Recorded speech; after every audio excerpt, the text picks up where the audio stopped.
அனைவருக்கும்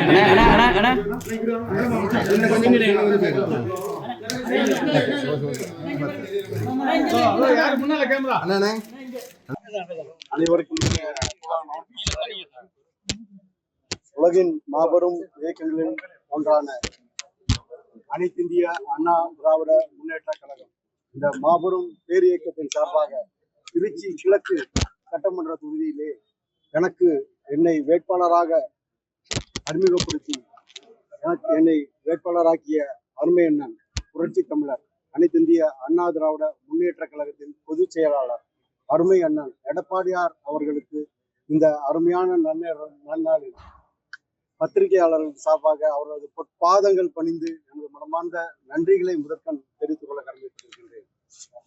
திருச்சி கிழக்கு பகுதியானது எந்தவித அடிப்படை வசதியுமே இன்றி கடந்த சில நாட்களாக நாங்கள் மக்கள் சந்திப்பு என்கின்ற முறையிலே பிரச்சாரத்தை துவங்கி நடத்தி கொண்டிருக்கிற பொழுது பார்க்கும் பொழுது எந்தவித அடிப்படை வசதியுமே இன்றி கடந்த 5 ஆண்டுகளாக எந்தவித வளர்ச்சியும் இன்றி காணப்படுகிறது. குறிப்பாக நாம் சொல்ல வேண்டுமானால் இங்க நான் இப்ப பார்த்த உடனே பார்த்தேன், எங்களை அமர வச்சிருந்தாங்க ஒரு இடம். பத்திரிகையாளர்கள் நீங்க கூட பார்த்து அதை நீங்க எடுத்து போடணும். ஏசில இருந்து ஒரு ஜோனல் ஆபீஸ்ல ஏசில இருந்து தண்ணி சொட்டு சொட்டா ஒழுகுது, கீழே சாக்கு விரிச்சு போட்டு கிடக்கு. அதுல வேட்பாளராக எங்களை உட்கார வைக்கிறாங்க அப்படின்னா எந்த அளவுக்கு அலட்சியமான அரசாங்கம் நடைபெற்று கொண்டிருக்கின்றது என்பதை நாம் இது ஒரு சின்ன எடுத்துக்காட்டு. ஒரு தமிழகத்தின் மையப்பகுதியான திருச்சி மாநகரிலேயே ஒரு ஜோனல் ஆபீஸ்லயே இந்த மாதிரி ஒரு நிலைமை என்றால் ஒரு கிராமத்திலே தமிழக அரசின் நிலை என்ன என்று நம் மக்கள் அனைவரும் பார்த்து கொண்டிருக்கின்றது. இதுதாங்க இன்னைக்கு நல்ல நிலைமை. உள்ளுக்குள்ளார போனா சென்ற எங்களுடைய நல்லாட்சியிலே 2011 முதல் 2021 வரை நடைபெற்ற எங்களுடைய நல்லாட்சியிலே ஹாஸ்பிட்டல் கூட கம்ம நல்லா இருந்தது. அருமையான ஒரு கட்டமைப்போட மிக தெளிவா இருந்தது. உள்ளுக்குள்ளார உள்ள மாநகராட்சி சோனல் ஆபீஸ்ல உள்ளுக்குள்ளார போனா ஸ்மெல் அடிக்குது. ஒரு வென்டிலேஷன்ல ஒரு சஃபகேஷன் சாதாரணமா எங்களாலே ஒரு 1/4 மணி நேரம் இருக்க முடியாத அளவுக்கு ஒரு முறையற்ற ஒரு அரசாங்கம் நடைபெற்றிருக்கிறது. இந்த மக்கள் விரோத ஆட்சியினை, இந்த மக்களுக்கு பயன் தராத ஆட்சியினை மக்கள் தூக்கி எறிய தயாராகிவிட்டனர். குறிப்பாக கிழக்கு தொகுதி மக்கள் 100% இரட்டைலைக்கு வாக்களித்து பெரும்பான்மையான வாக்குகளுடன் என்னை வெற்றி பெற செய்வார்கள். கண்டிப்பாக 26,000 கோடி வளர்ச்சி சார் உங்களுக்கே தெரியும் சார். திருச்சி கிழக்கு தொகுதி மட்டும் நம்ம பேசுவோம் சார். திருச்சி கிழக்குல திருச்சி மேற்கு பொறுத்தவரைக்கும் 1000க்கும் அதிகமான கோடிகள்ல செலவு செய்யப்பட்டிருந்தாலும் கூட திருச்சி கிழக்கை பொறுத்தவரை வெறும் 180 கோடி அளவிற்கு தான், மிக குறைந்த அளவில் மட்டும்தான் நலத்திட்டங்கள் நடைபெற்றுக் கொண்டிருக்கின்றன. அதுக்கான அத்தனை ஆதாரங்களும் ஆன்லைன்ல இருக்கு, நீங்க செக் பண்ணி பார்த்துக்கீங்க.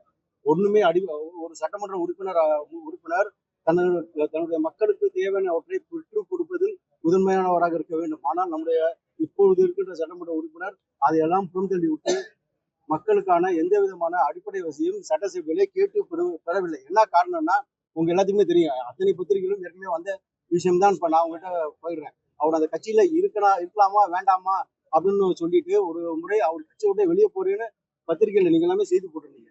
இதே ஆட்சியை கண்டித்து எனக்கு தெரிஞ்சு ஒரு ஆளுகின்ற ஆட்சியை கண்டித்து ஒரு சட்டமன்ற உறுப்பினர் ரோட்டில் இறங்கி போராடினார் அப்படின்னா அது நம்ம அண்ணன் தான். உண்மையா இல்லையா அப்படிங்கிறது உங்க எல்லாத்துக்குமே தெரியும். இதெல்லாம் பத்திரிகையில செய்தி மக்கள் அனைவரும் கண்கூடாக கண்ட செய்தி. அதுல எந்த விதமான மாற்றம் கிடையாது. ஆக ஒரு சட்டமன்ற உறுப்பினர் அவர்களுக்கே ஒரு வேலை நடக்கணும்னா போராடிதான் பெறணும் அப்படிங்கிற சூழ்நிலை தான் இந்த அரசாங்கத்தில் இருக்கின்றது என்பதுதான் வெட்ட வெளிச்சமாக இருக்கு. அப்படி இருக்கல நலத்திட்டங்கள் அப்ப எங்க போச்சு நம்ம தான் கேள்வி. சார் ஜோசப் விஜய் பனையூர் பண்ணையார் சார். அவரு அவருக்கெல்லாம் மக்கள் பார்க்க நேரமே இருக்காது சார். அவர் பனையூர்ல நேரம் பங்களால முடங்கி கிடப்பார். அவருக்கு நேரா அதாவது பெரிய மனுஷங்களோட கல்யாணம், காட்சி, காது குத்து, வளகாப்பு அப்படின்னா போயிட்டு வருவார். அதுதான் நம்ம பாக்குறோம். உண்மையா இல்லையா? அதே மாதிரி அவரு ஒரு நாள் சைட் விசிட்டுக்காக வந்திருக்காரு திருச்சிய. அப்படியே வேடிக்கை பார்த்துட்டு அப்படியே அதுவுமே இங்க நேரடியா இது மாதிரி மனு கொடுக்கணும் அப்படின்னு அரசியலமைப்பு சட்டம் சொல்ற ஒரே காரணத்துக்காக மட்டும்தான் இங்க நேரடியா வந்தாரு.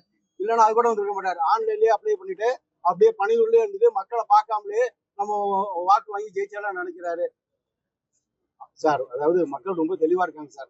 மக்களுக்காக சார். நாளைக்கு மக்கள் அவரு ஓட்டு போட்டா நமக்கு என்ன பலன் அப்படிங்கிறத மக்கள் கண்டிப்பா பார்ப்பாங்க. அவர் ஓட்டு போட்டா அவரை போய் எம்எல்ஏவா போய் பார்க்க முடியுமா? அண்ணன் இனிக்கொன்னே பார்க்க முடியல. அவரே சென்னையில உட்காந்துட்டு ஃபிளைட்ல போயிடுறாரு. இவர் அந்த ஃபிளைட்ல கூட வர மாட்டார். ஏன்னா இவரு வரணும்னா தனி விமானம் தேவைப்படுது. இவர் வரணும்னா நான் தேவை தனி விமானம் தேவைப்படுது. சார் இது சட்டமன்ற தொகுதிக்கான போட்டிங்க, சட்டமன்ற உறுப்பினருக்கான போட்டி. இந்த போட்டியில மக்களோட இருக்கின்றவருக்கு தான் முக்கியத்துவம் கொடுப்பாங்க. அந்த வகையில இந்த மண்ணின் மைந்தன் என்கிற முறையிலே கடந்த 40 ஆண்டுகளுக்கு மேலாக இதே மக்களுடன் உறவாடி பழகுகின்ற எனக்கு தான் மக்கள் மிகுந்த வரவேற்பு கொடுத்துள்ளனர். நன்றி, வணக்கம்.